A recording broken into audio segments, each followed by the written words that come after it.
नमस्कार, आप देख रहे हैं हरिभूमि टीवी और मिडिल ईस्ट से आज की बड़ी खबर सामने आ रही है। मिडिल ईस्ट में जंग अब और खतरनाक मोड़ लेती दिखाई दे रही है। यूएस, इजराइल और ईरान के बीच जारी संघर्ष का आज 8वां दिन है और अब दावा किया जा रहा है कि आज रात ईरान पर अब तक का सबसे बड़ा हमला हो सकता है।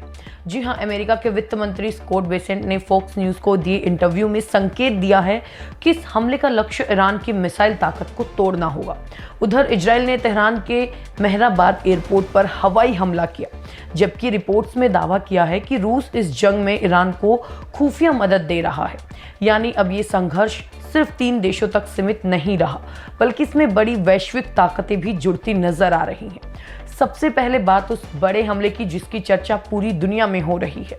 अमेरिकी वित्त मंत्री स्कॉट बेसेंट ने कहा है कि आज रात ईरान पर अब तक का सबसे बड़ा सैन्य हमला किया जा सकता है।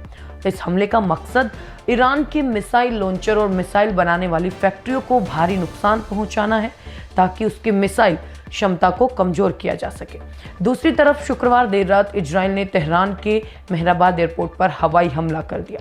हमले के बाद एयरपोर्ट के पास आग की लपटें और धुएं का गुबार उठता दिखाई दिया, जिसने पूरे इलाके में दहशत फैला दी। इस जंग में एक और बड़ा मोड़ तब आया जब रिपोर्ट सामने आई कि रशिया ईरान को खुफिया जानकारी दे रहा है। द वाशिंगटन पोस्ट की रिपोर्ट के मुताबिक मॉस्को ईरान को मिडिल ईस्ट में मौजूद अमेरिकी युद्धपोतों और सैन्य विमानों की लोकेशन से जुड़ी टारगेटिंग इंटेलिजेंस दे रहा है, ताकि ईरान अमेरिकी ठिकानों पर सटीक हमला कर सके। इसी बीच इस जंग की आंच भारत तक भी पहुंचती दिखाई दे रही है। ईरान का युद्धपोत IRIS लावन इस वक्त भारत के कोची बंदरगाह पर रुका हुआ है। बताया जा रहा है कि जहाज में तकनीकी खराबी आने के बाद ईरान ने भारत से मदद मांगी थी। इसके बाद भारत ने जहाज को कोची में डॉक करने की अनुमति दी और फिलहाल इसके 183 क्रू मेंबर भारतीय नौसेना की सुविधाओं में ठहरे हुए हैं। दिलचस्प बात यह है कि ये युद्धपोत हाल ही में भारत में आयोजित इंटरनेशनल फ्लीट रिव्यू 2026 और मिलन 2026 नवल एक्सरसाइज में भी शामिल हुआ था। इससे पहले एक और बड़ी घटना में अमेरिका ने भारत से लौट रहे ईरानी युद्धपोत IRIS देना को श्रीलंका के पास हमला कर डुबो दिया था, जिसमें 87 ईरानी नौसैनिक की मौत हो गई थी।